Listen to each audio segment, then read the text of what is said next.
আসলাম আমার বাবার টাকা এই চেয়ারটা পাওয়ার জন্য। এই চেয়ারে যেন 20 লাখ টাকা খরচ না হয় সেই কথা তো বললেন না। টাকা তো আমি খরচ করেছি, ওই টাকা আমার তোলা লাগবে না? তাহলে আপনার এই ওয়াজ শুনে কান্নাকাটি করলে আমার 20 লাখ টাকা চলে আসবে? আমি কথা মনে হয় বোঝাতে পেরেছি। এই সিস্টেমগুলো আমরা পাল্টাতে চাই। এই একেবারে মসজিদ থেকে শুরু করে দেখেন, অধিকাংশ মসজিদ এখন মসজিদের ইমাম নিতে হলেও ঘুষ দেওয়া লাগছে। এর আগে মানে যে সরকার দায়িত্বে ছিল 18 মাস, ওখানে যিনি ধর্ম উপদেষ্টা ছিলেন ডক্টর আফাম খালিদ হোসাইন, উনি একটা নিয়ম নীতি করে গিয়েছিলেন প্রায় যে ভারতে কলকাতার মতো জায়গায় সেখানে মমতা ব্যানার্জি খতিব, ইমাম, মুয়াজ্জিন, খাদেম 4 প্রকার মানুষকে তারা টাকা দেয় সরকারের পক্ষ থেকে, রাষ্ট্রের পক্ষ থেকে বেতন দেয়। তারা যদি হিন্দু রাষ্ট্রে বসবাস করে, একজন মহিলা সেও হিন্দু, সে যদি এই টাকা দিতে পারে মসজিদের ইমাম, খতিব মুসলমানদেরকে, তাহলে আমরা 92 ভাগ মুসলমানের দেশে এটা দিতে পারবো না? তো উনি তো এটা চালু করেই দিয়েছিলেন। মাঝখান থেকে সরকার আসার পরে ওনাদের কাছে কান পড়া যারাই দিয়েছে কি করেছে যে এক ইউনিয়নে একটা মসজিদের ইমাম শুধু এই সুযোগ পাবে।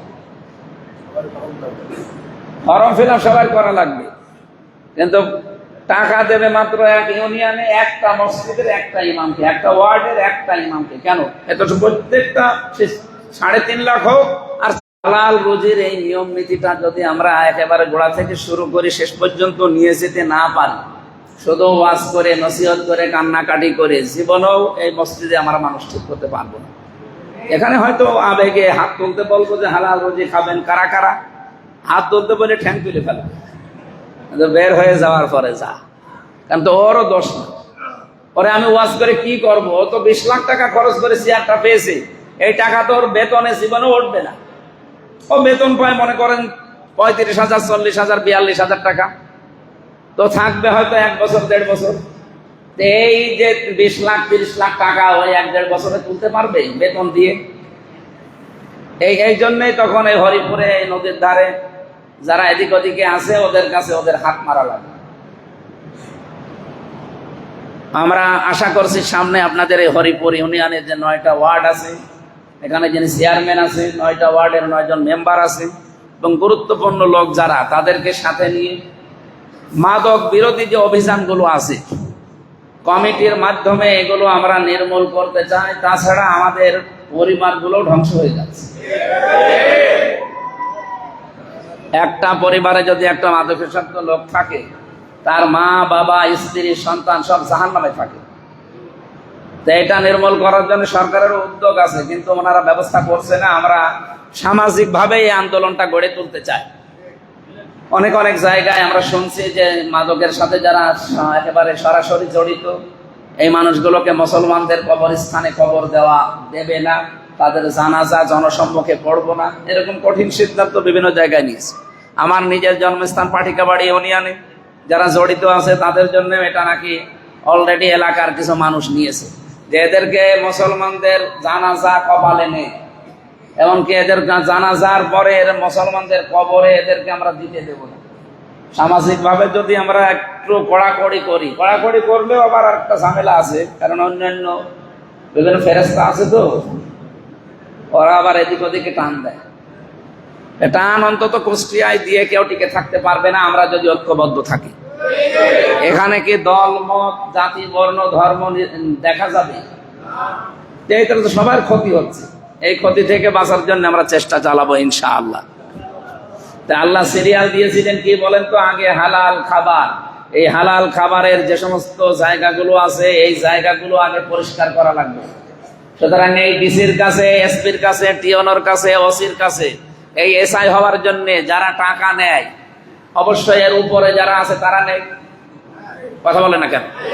যারা এর উপরে আছে অবশ্যই তারা নেয়, হয় ডিআইজি নেয়, অ্যাডিশনাল ডিআইজি নেয়, অথবা রেঞ্জ ডিআইজি নেয়। এনাদের উপরে যারা, এরাই তো। অথবা এই মন্ত্রণালয় যারা আছে তারা আছে, মন্ত্রী হোক, এমপি হোক আর সচিব হোক, এই খুব বেশি হলেও 8-10টা মানুষ। এই মানুষগুলোকে যখন একেবারে কান পড়া দিয়ে ভালোভাবে বোঝাতে পারতাম যে হালাল খাবার কিন্তু তৈরি করা লাগবে আগে, তারপরে নামাজ পড়েন, রোজা করেন, হজ করেন, যাই করেন, এটা আমরা বোঝাতে অক্ষম বা ওরা বুঝতেও অক্ষম। আমরা যাই হোক যেভাবে হয়তো হালকা পাতলা বোঝানোর চেষ্টা করি, ওরা শুনবে না। যে ছাগলকে যদি আপনি সারাদিন বলবেন যে এটা আমার আর এটা আমার পাশের প্রতিবেশীর জমি, ফসল যদি খাওয়াই লাগে তা আমারটা খাবে, এটা যেন মুখ দিবে না। ওরে আপনি একেবারে 2 কান ধরে আচ্ছা করে ওয়াজ করে ছেড়ে দিলেন, ও কি শুনবে? ও যে আপনারটাও যা মনে করে ও প্রতিবেশীরটাও তাই মনে করে। আমার তো মনে হচ্ছে আমাদের অবস্থা ঠিক হয় ছাগলের মতো হয়ে গেছে।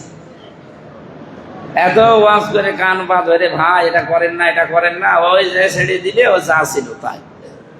আমরা হালাল রুজির পরিবেশ তৈরি করার জন্য চেষ্টা করি, আর যত বাধা আসে এই জায়গায়, যতগুলো হালাল পদ্ধতি অবৈধ বৈধ পদ্ধতি কুষ্টিয়াতে চালু করতে চাচ্ছি সেখানেই বাধা।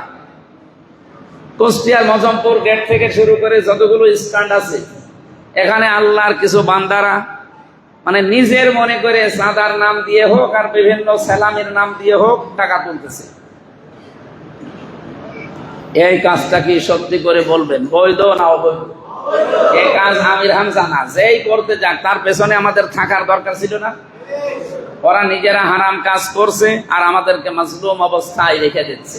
আমরা নয় অনেকে মাজলুম হয়ে দিচ্ছি, কিন্তু ওরা তো হারাম খেয়ে ওদের শরীরটা জাহান্নামী বানাচ্ছে। ওদেরকে বাঁচানো লাগবে না? এই বাঁচাতে গেলেই কিছু মানুষ দেখি পেছনে লিখে যায়, না এই কাজ কি এমপির কাজ? ও যদি একটু হাদিয়া তোফায় না নেয়, একটা চাঁদাবাজির নাম তো এখন ওই যে কি বানিয়েছে যেন সমঝোতা, সমঝোতার ভিত্তিতে নাকি চাঁদা খাওয়া জায়েজ আছে। নাউজুবিল্লাহ মিন যালিক। ওকে কি খেয়েছে এই ফতোয়া দিয়েছে আল্লাহ জানে। এর আগে যেমন উল্টাপাল্টা ফতোয়া 17 বছর শুনতাম, এখনো অনেকে দেওয়া আরম্ভ করে দিয়েছে। তেল দিতে পারে না ঠিক মতো, বলছে হাঁটাহাঁটি করলে শরীর ভালো থাকে। মানুষের বিবেক কোন যায়? তাহলে তারে বলার দরকার যে সংসদের গেট থেকে শুরু করে সংসদ ভবন পর্যন্ত তো প্রায় অনেক দূর রাস্তায় তো হেঁটে যান, তো শরীর ভালো থাকবে আপনার। সে তো একেবারে গেটে যেয়ে নামে, আর আমাদেরকে উপদেশ দেয় আমরা তেল পাচ্ছি না, এই জন্য হাঁটাহাঁটি করলে শরীর ভালো থাকবে। সম্মানিত উপস্থিতি, আমরা হালাল রুজির পরিবেশ তৈরি করতে চাই কুষ্টিয়া থেকে। কোনো অফিস আদালত অন্তত যেন ঘুষ না থাকে। বারবার আমরা রেট দিতে চাই আপনাদের সাথে নিয়ে।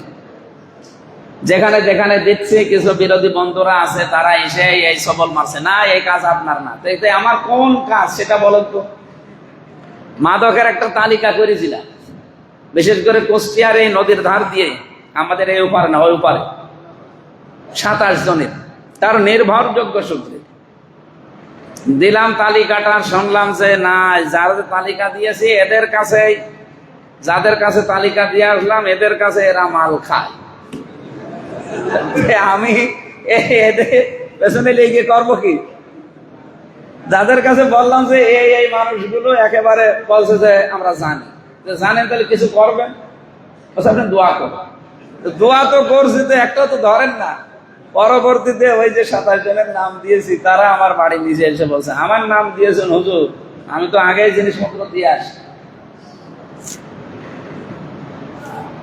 না, হচ্ছে না। সিস্টেম না পাল্টাতে পারলে এবাদত হবে না। এবাদতের কথা আল্লাহ এই জন্য সিরিয়ালে আগে দেয়নি, এবাদতের কথা দিয়েছেন পরে। অশকুরুলিল্লাহ কোরআনে পরে দিয়েছেন। সিরিয়াল আমরা আগামীতে এই দেশে সিরিয়াল যেন ভঙ্গ না হয়। একটার পরে একটা আল্লাহ বদরের ময়দানে ফেরেশতা পাঠিয়েছেন, সব একবারে না। কিভাবে? সিরিয়াল করি। ইয তাস্তাগীসুনা রাব্বাকুম ফাস্তাজাবা লাকুম আন্নী মুমিদ্দুকুম বিআলফিন মিনাল মালাইকাতি মুরদিফিন। আমি 1000 ফেরেশতা পাঠিয়েছিলাম, সব একবারে না, সিরিয়াল করি। কিভাবে? বাই সিরিয়াল, একটার পরে একটা, যেন কাফেরেরা এবং শয়তান যেন দেখে আর তাদের ভেতরে কম্পন তৈরি হয়। আমরা সিরিয়ালটা মেনটেন করতে পারছি না সব জায়গায়। আল্লাহর কাছেও আমরা আশ্রয় চাচ্ছি, আর আপনাদের সাথে নিয়ে আগামীর সিরিয়াল আমরা পরিবার থেকে যতদূর আমাদের আয়ত্ত আছে আমরা ঠিক করতে চাই। আমার কথার অর্থ আপনারা অবশ্যই বুঝেছেন, আমার বিশ্বাস। বুঝেছেন তো নাকি আন্দাজে ঠিক বলছেন? ঠিক আছে। আল্লাহ আমাদেরকে আয়াতটা মেনে চলার যেন সুযোগ করে দেন, বলেন আমিন। আজকেও সিরিয়াল হিসাবে দুইটা কথা আছে। প্রথমে আল্লাহ আমাদের জানিয়েছেন উতলু মা উহিয়া ইলাইকা মিনাল কিতাব, হে নবী আপনাকে আমি যে কিতাব দিলাম এই কিতাবটা আপনি তেলাওয়াত করেন, যা আপনার পথে আমি ওহির মাধ্যমে পাঠিয়েছি। আমরা এখানে মানে বোবা কালা যা আছে সব এক বাক্যেই বলতে পারবো, তার নাম কোরআন শরীফ। বলেন তো তার নাম কি? কোরআন। এখানে যে শব্দটা দিয়ে আল্লাহ আয়াত আরম্ভ করলেন এই শব্দটা হচ্ছে উতলু, এটা আমরের সিগা, আদেশ সূচক শব্দ। কোরআন শরীফের ভেতরে কোরআন পড়ো এই ব্যাপারে কথা আছে তিন রকমের। কোরআন পড়তে হবে এরকম শব্দ আছে কোরআনে কয় প্রকার বলেন তো? একটা আছে করা, ওই যে ই কর, রতালা, এই যে তাই উতলু। এরপরে করা রতালা, তার এই করা রতালা আর তালাওয়া, এই তালাওয়া থেকে উতলু, আর রতালা থেকে ওই যে অরতিলিল কোরআন তারতিলা। এই তিনটা শব্দের আবিধানিক এবং পারিভাষিক যে অর্থগুলো এসে দাঁড়ায় এগুলোর অর্থ হচ্ছে করা, রতালা, তালাওয়া মানে বোঝা, পড়া, শুদ্ধ করা, আমল করা। তাহলে আল্লাহ আমাদেরকে কোরআন শরীফ দিয়ে যেটা প্রথমে পড়তে বললেন উতলু, এটা আপনি বাংলা ইংরেজি বইয়ের মতো শুধু পড়ে গেলেন না, এর নাম পড়া না, এর নাম তেলাওয়াত না, এর নাম রতালা না। কোরআন শরীফ প্রথমেই পড়া লাগবে আপনাকে শুদ্ধ করে, ওয়ারাত্তিলিল কোরআনা তারতিলা। তোমরা কোরআন পড়তে গেলে তারতিলের সাথে স্পষ্টভাবে শুদ্ধ করে পড়ো। এই নম্বরে শুধু পড়লেই হচ্ছে না, যদি আপনি হক আদায় করতে চান, আল্লাযীনা আতাইনাহুমুল কিতাবা ইয়াতলুনাহু হাক্কা তিলাওয়াতি, আমি আল্লাহ যাদেরকে কোরআন দিয়েছি, কিতাব দিয়েছি, তারা এর হক আদায় করে পড়ে। তাফসিরে মুফাসসিরিন ইকরাম লিখেছেন কেউ হক আদায় করে পড়তে যদি চান চারটা শর্ত তাকে মানা লাগবে। হরিপুরবাসী আপনি নিজের দিকে তাকিয়ে এবার মিলান আপনি কয়টা শর্ত মানতে পারছেন। এক নম্বরে শুদ্ধ করে পড়া, এটা আমরা পারি তো নাকি? এক নম্বরে আমরা ঠিক আছে। দুই নম্বরে এটা বুঝতে হবে, আফালা ইয়াতাদাব্বারুনাল কোরআন ওয়া লাকাদ ইয়াসসারনাল কোরআনা লিয-যিকরি ফাহাল মিন মুদ্দাকির, আমি কোরআনকে সহজ করে দিয়েছি বোঝার জন্য। তাহলে আপনি দুই নাম্বারটায় আছেন কিনা বলেন? নেই।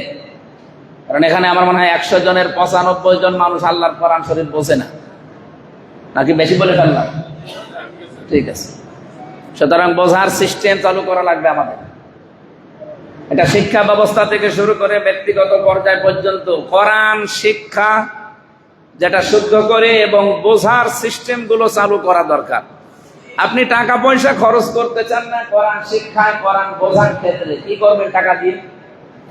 না, আপনি 100-200 বছর হায়াত পেলেন, বাঁচলেন, খাইলেন, সন্তানাদি জন্ম দিলেন, ক্ষমতায় থাকলেন, আপনার দ্বারা যদি কোরআন কেন্দ্রিক কিছু না হয় কিয়ামতের দিন ওই আয়াতগুলো কিন্তু আপনার বিরুদ্ধে দাঁড়াবে।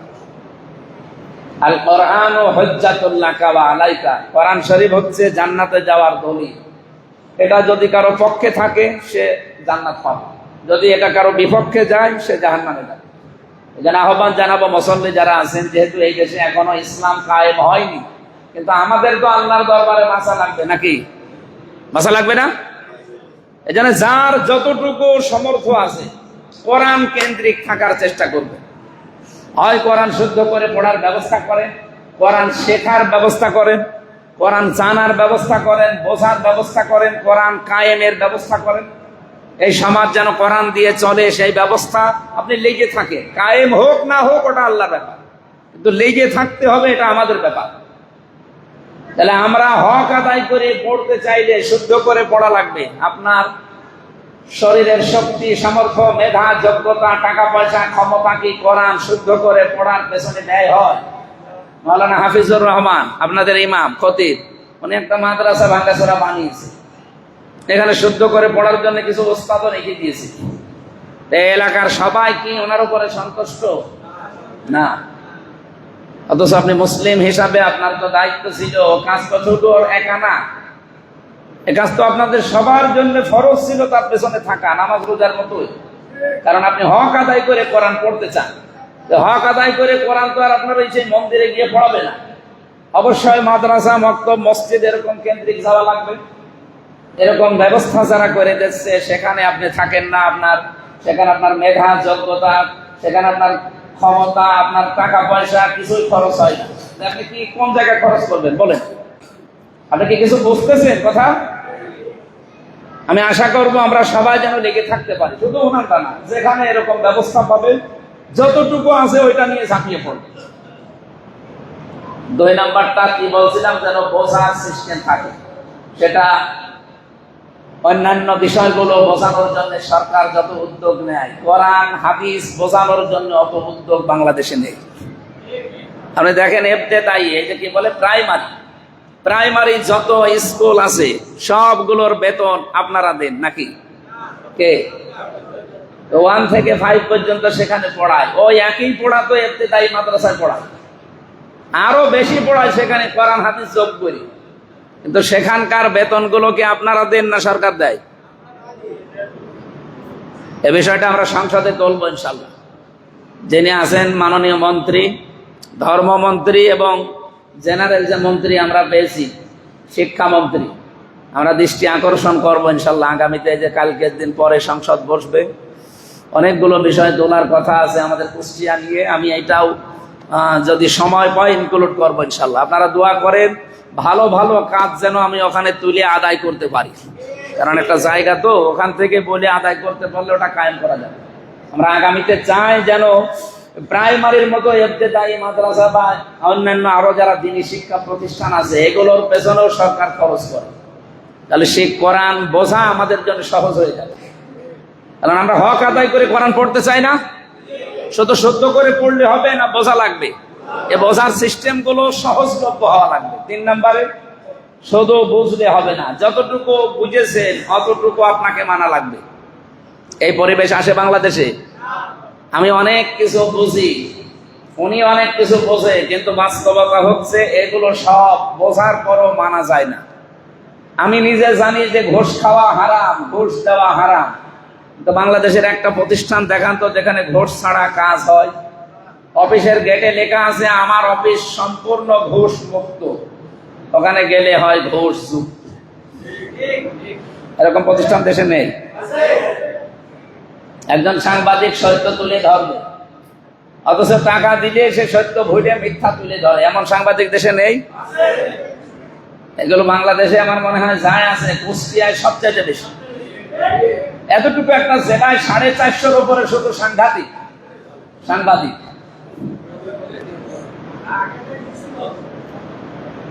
এরা সত্য তুলে ধরা দূরের কথা, টাকা দিলে সত্য পুরো উল্টিয়ে মিথ্যা তুলে ধরে। আর সবচাইতে বড় বদ অভ্যাস এই সাংবাদিক নামে, আমি এদেরকে কলঙ্ক বলি, সবাই না, এই কয়েকটা হাতে গোনা। এরা মানুষের চরিত্র ধ্বংস করার জন্য, এখান থেকে কোনো মাল টাকা পয়সা কামানোর জন্য অবৈধভাবে এরা এমন কোন হীন কাজ নেই করে। এমনকি একটা মানুষকে কালার করতে, তার উপরে বানানো দোষ দিয়ে তাকে সমাজের সামনে কালার করে দেয়। সবচেয়ে বেশি এই প্রচার মাধ্যমগুলো। আমি কিন্তু বেশি বললাম, কুষ্টিয়াতে এটা সবচেয়ে বেশি হয়। আর সাংবাদিক এখানে যে কয়জন আছেন আপনাদের মুখ দেখছি কালো হয়ে গেল, আপনি একটু হাসেন না কেন?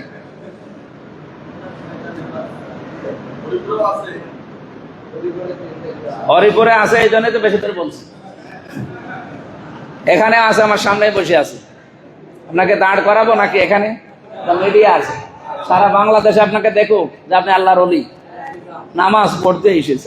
আপনার না একটা মানুষের উপরে কলঙ্কের দাগ চাপিয়ে দিয়ে তারা কালার করে দিলেন, অথচ বিষয়টা সে জানেই না। আপনার কিয়ামত পর্যন্ত হায়াত পেলে নামাজ পড়লো, নামাজ হবে না।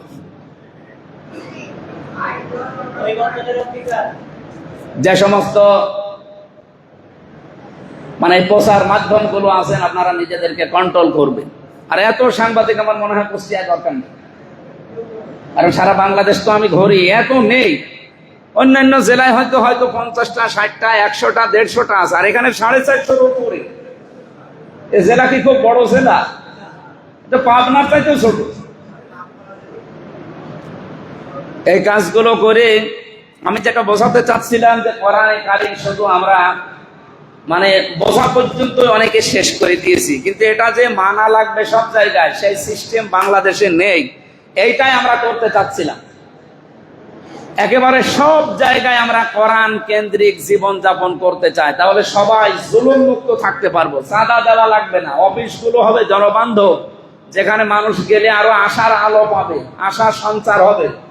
আর থানায় গেলে এখন গা সমসম করে, না জানি আবার কোন পানি কোন দিকে গড়িয়ে আমারই ঢুকিয়ে দেয়। এরকম থানা বাংলাদেশে নেই।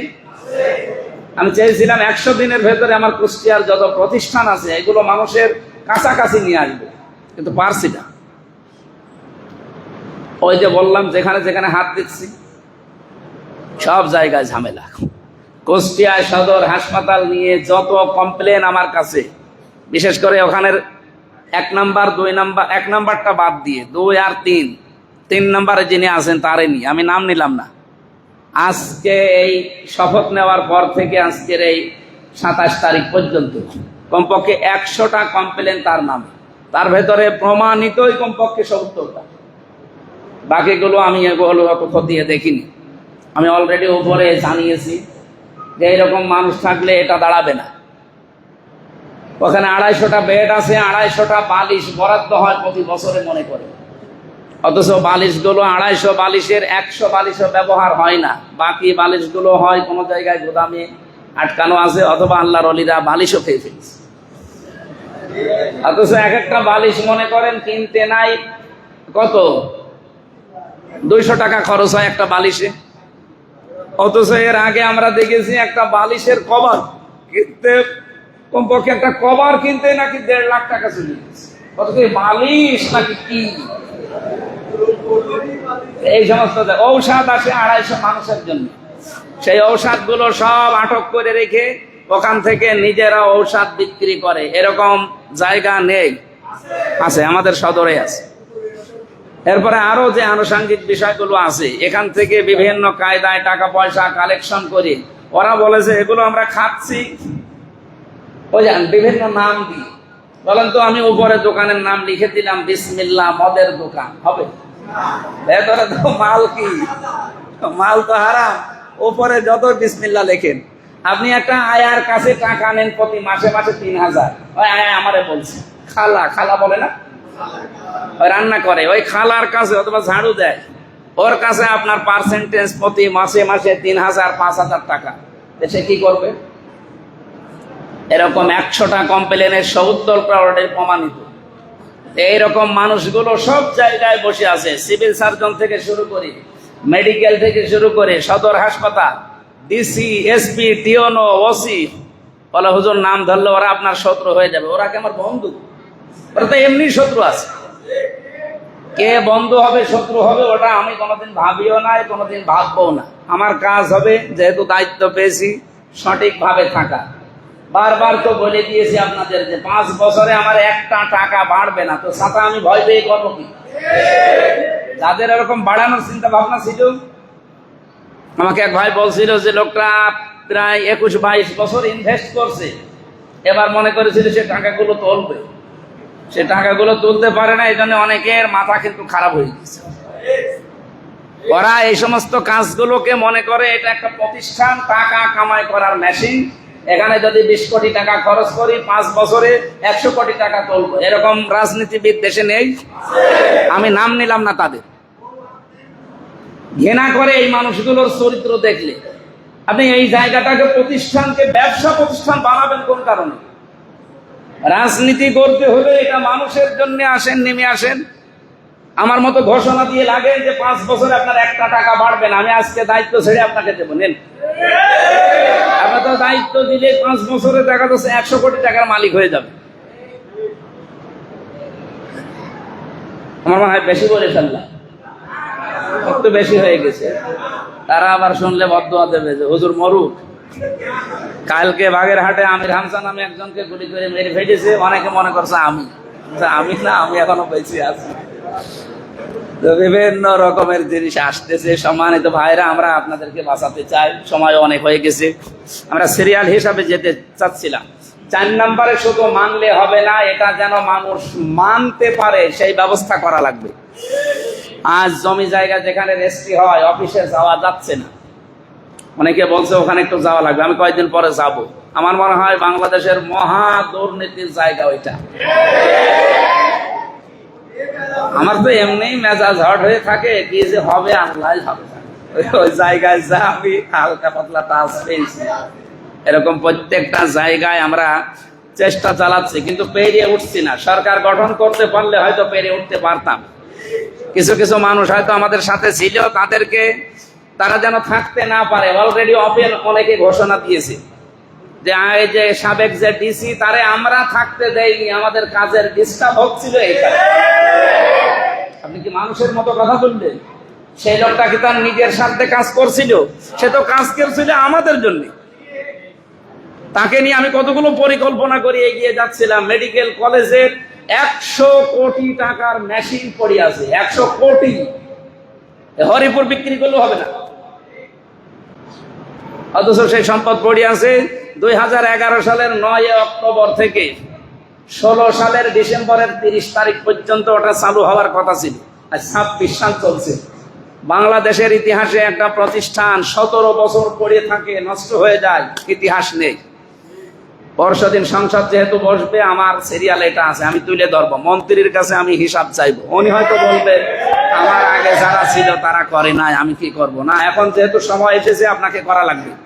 এর সাথে আমার 5টা জেলা জড়িত।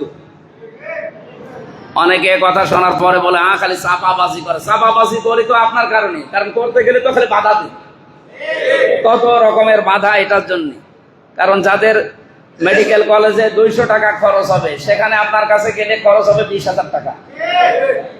এই যে এদের বাধা না, এই মানুষগুলো তো তাদের ব্যবসা মাঠে মারা যাবে। এরকম বড় বড় যারা আছেন তারা বলছে থাক, এটা এখনই এত তাড়াতাড়ি করার দরকার কি, একটু লেন্দি হোক। লেন্দি আর কতদিন? 26 সাল চলছে, 17 বছর একটা সরকারি জিনিস পড়ে থাকবে। এরপরেও যদি বলে লেন্দি হোক, যে আমরা তো মরে যাওয়ার পরে তখন আর ওই জিনিসগুলো সব নষ্ট হয়ে যাচ্ছে না, ওগুলো সব আমাদের টাকায় কিনা না। আপনি বলেন কত কোটি টাকা?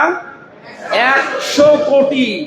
আমি আজকে সকাল থেকে ছিলাম সেখানে, চালু করার জন্য আজকে বহু চেষ্টা চলছে। উপর থেকে অফিসারও এসেছিল, এখন মন্ত্রণালয়ের কিছু ব্যাপার আছে। আপনারা দোয়া করেন আল্লাহ যেন সহজ করে দেয়, এবং এটা চালু হলে আমাদের এই আশপাশের 4-5টা জেলার মানুষের অনেক উপকার হবে।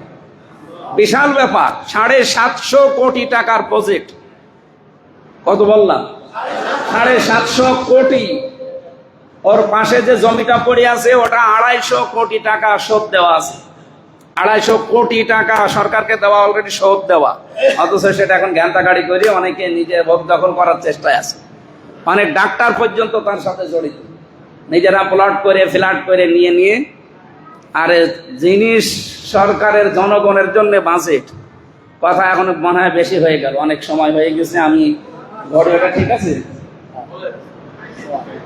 ওয়াকিমিস সালাহ আছে এরপরে শব্দটা, এটার ব্যাখ্যা আগামীতে কোনো জায়গায় আসলে তখন করবো ইনশাল্লাহ। আজকে পর্যন্ত থাক। আমরা কোরআনে কারিমকে এই 4টা শর্ত মেনে আল্লাহর দরবারে হক আদায় করে পড়ছি, এটা দেখাতে চাই। শুদ্ধ করে পড়া, বোঝা। 3 নম্বরে যতটুকু বুঝি অতটুকু আমি মানতে চেষ্টা করব। 4 নম্বরে আমি যা মানি ওটা যেন আমার কুষ্টিয়ার মানুষেরা, বাংলাদেশের মানুষেরা মানতে পারে।